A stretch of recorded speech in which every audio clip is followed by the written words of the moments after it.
Hello students, welcome back on my YouTube channel NFP BSc classes. Today I will discuss unit structure and bonding. Today we will start topic hybridization of atomic orbitals. So what is hybridization? Hybridization means mixing of atomic orbital, यानी एक तरीके से mixture होता है atomic orbitals का। जैसे हमारे पास S orbital है और पी ऑर्बिटल है, इन दोनों को मिक्स कर देंगे तो हमारे पास sp हाइब्रिड ऑर्बिटल आ जाएगा। ये कहता है कि when different atomic orbital of same और nearly same energy combine together form a new hybrid orbital. ठीक है, ये कहता है कि जब कोई भी दो एटॉमिक ऑर्बिटल जो सेम या अलग एनर्जी से कंबाइन होती है एक दूसरे के साथ, तो एक hybrid orbital new hybrid orbital बनाती है जिसकी एक सर्टेन ज्योमेट्री होती है। तो उसके बेसिस पे हमारे पास आता है मॉलिक्यूलर ज्योमेट्री और बॉन्डिंग ऑफ ऑर्बिटल। ठीक है, अब कहता है कि why orbitals are hybridized. Orbital जो है वो हाइब्रिडाइज क्यों होती हैं? तो हाइब्रिडाइज ऑर्बिटल क्यों होती हैं?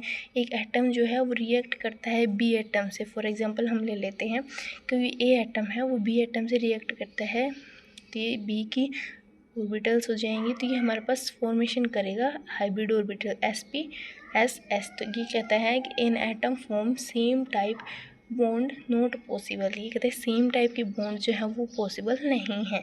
ये जो चीज़ हमारे पास ये पॉसिबल नहीं होती है। नेक्स्ट हम बात कर लेते हैं हाइब्रिडाइजेशन की। ये हमने देखा कि एस और पी हाइब्रिड ऑर्बिटल जो है वो मिक्स होती हैं तो हाइब्रिड ऑर्बिटल हमें मिलती है। It is possible are right, ये हो सकता है कि ऐसे अलग अलग जो ऑर्बिटल्स हैं वो हमारे पास हाइब्रिड ऑर्बिटल बनाए, पर जो सेम है वो हमारे पास नहीं, बॉन्ड एग्जिस्ट नहीं करता है। इसमें नो हाइब्रिडाइजेशन किस में होती है कि H2 में कोई हाइब्रिडाइजेशन नहीं होती है, HCl में नहीं होती है, और H2S में कोई हाइब्रिडाइजेशन नहीं होती है। और टाइप्स ऑफ हाइब्रिडाइजेशन हम देखें, अगर sp3 हाइब्रिडाइजेशन की बात करें तो इसमें क्या होता है कि 1s ऑर्बिटल और p ऑर्बिटल 25% होता है इसमें s करेक्टर और 75% p करेक्टर होता है। ये हमारे पास sp3 हाइब्रिडाइजेशन बनाता है। अगर हम कार्बन की बात करें तो कार्बन का एटॉमिक नंबर हमारे पास 6 होता है। ग्राउंड स्टेट में इसकी electronic configuration 1s2 2s2 2p2 होती है। अगर हम इसकी एक्साइटेड स्टेट की बात करें तो इलेक्ट्रॉनिक कन्फिग्रेशन हो जाती है 1s2 2s1 2px1 2py1 2pz1 excited state में आती है। तो इसमें जो है 1s2 है वो न्यू हाइब्रिड ऑर्बिटल फॉर्म करता है, यानी मिक्सिंग ऑफ ऑर्बिटल होता है इसमें। और इसकी जो शेप आती है हमारे पास वो टेट्राहेड्रल शेप हमें मिलती है। ये हमने ड्रॉ करके बता रखा है। ये कार्बन एटम है, ये sp3 हाइब्रिड ऑर्बिटल है, sp3 sp3 sp3। इनके बीच में जो एंगल होता है वो होता है 109.5 डिग्री। ये कहता है कि जो 4 हाइब्रिड ऑर्बिटल हैं sp3 वो डीजनरेटेड ऑर्बिटल्स हैं, वो डीजनरेटेड ऑर्बिटल्स है।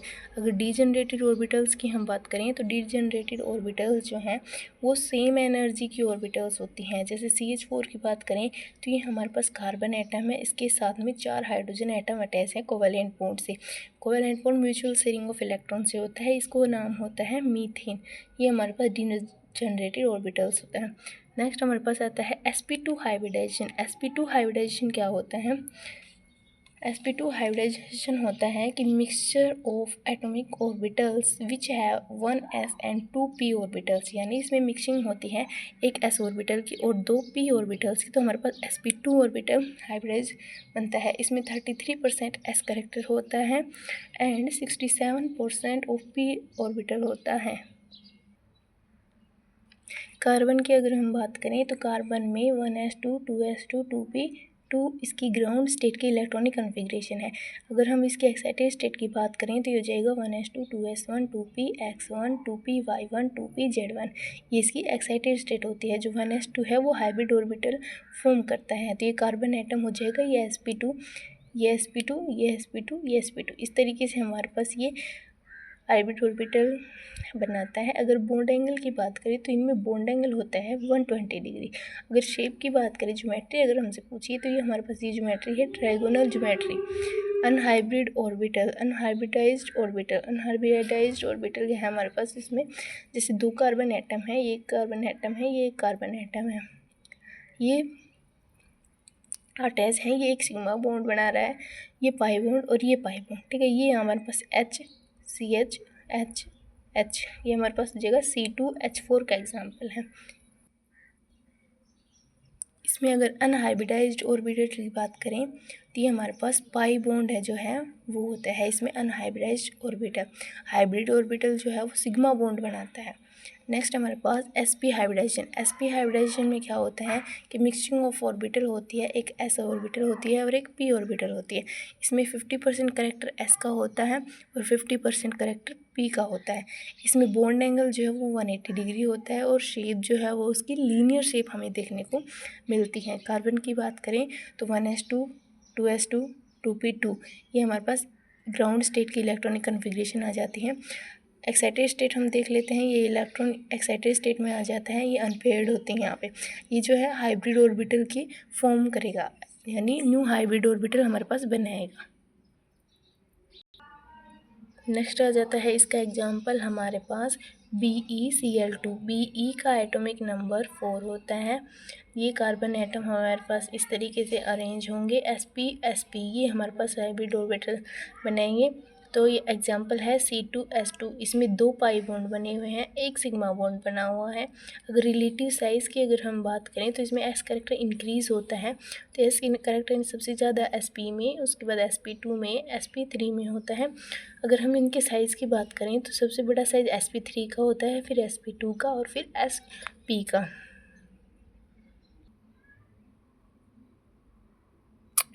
बॉन्ड लेंथ की अगर हम बात करें तो बॉन्ड लेंथ जो है वो 2 bonded atom distance between from the nucleus is called bond length.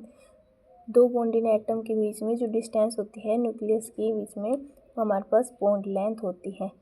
ये जो है बॉन्ड लेंथ, वो इसके फैक्टर्स हम देख लेते हैं कि किस पे डिपेंड करती है। ये कहता है कि साइज़ ऑफ एटम जो है वो इंक्रीज़ होता है तो हमारे पास बॉन्ड लेंथ इंक्रीज़ होती है। जैसे फ्लोरीन, क्लोरीन, ब्रोमीन, आयोडीन, इसमें साइज़ ऑफ एटॉमिक नंबर बढ़ता जाता है तो इस तरीके से बॉन्ड लेंथ भी हमारी बढ़ती जाती है। तो इसमें आयोडीन की सबसे ज़्यादा, ब्रोमीन की, क्लोरीन की, फ्लोरीन की। नेक्स्ट फैक्टर है हमारे पास मल्टीप्लिसिटी ऑफ बॉन्ड। मल्टीप्लिसिटी बढ़ती है तो बॉन्ड लेंथ जो है वो डिक्रीज़ होती है हमारे पास। ये कहता है कार्बन कार्बन सिंगल बॉन्ड में सबसे ज़्यादा होती है, उसके बाद डबल में, उसके बाद ट्रिपल में सबसे कम देखने को मिलती है और सिंगल में सबसे ज़्यादा बॉन्ड लेंथ देखने को मिलती है। टाइप ऑफ हाइब्रिडाइजेशन जैसे जैसे बढ़ती है हमारे पास बॉन्ड लेंथ भी डिक्रीज़ होती जाती है। तो इसमें sp3 सबसे ज़्यादा, sp2, फिर sp। नेक्स्ट हम बात कर लेते हैं बॉन्ड एंगल की। बॉन्ड एंगल क्या होता है? ये एंगल बिटवीन होता है 2 कोवलेंट बॉन्ड के बीच में जो एंगल होता है वो हमारे पास बॉन्ड एंगल होता है। हाइब्रिडाइजेशन की अगर हम बात करें तो sp3 में 109.28 होता है, sp2 में 120 और sp में 180। तो ये बढ़ता जाता है, ये बढ़ता जा रहा है, तो sp3 से sp में ये इंक्रीज़ हो रहा है।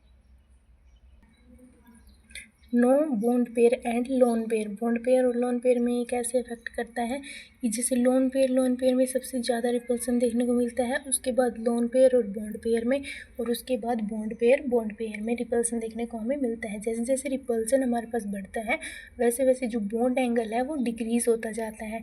बॉन्ड एंगल डिक्रीज़ होता है तो H2 का एग्जाम्पल हम लेते हैं तो 2 हाइड्रोजन एटम है, ये ऑक्सीजन, इसमें जो रिपल्सन है वो सबसे ज़्यादा होगा।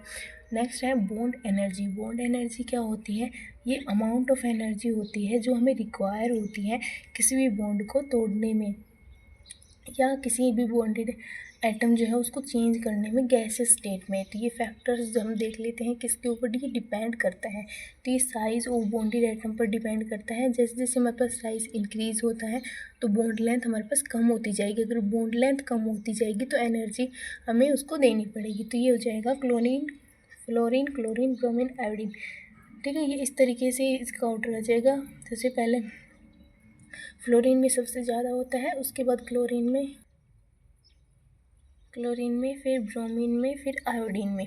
अगर हम ये जो है बॉन्ड एटम के साइज़ की बात करें तो इन्वर्सली प्रोपोर्शनल होता है एनर्जी की, यानी जितना बड़ा साइज़ उतनी कम एनर्जी देनी पड़ेगी।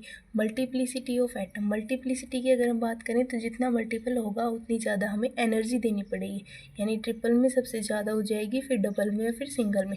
हाइब्रिडाइजेशन की अगर हम बात करें तो हाइब्रिडाइजेशन में भी जितनी ज़्यादा हाइब्रिडाइज होगा उतनी हमें कम एनर्जी देनी पड़ेगी। तो इसका हो जाएगा सबसे ज़्यादा sp में, sp2 में और sp3 में। Thank you for watching. Like and subscribe for more NEP syllabus according videos chemistry syllabus. Thank you.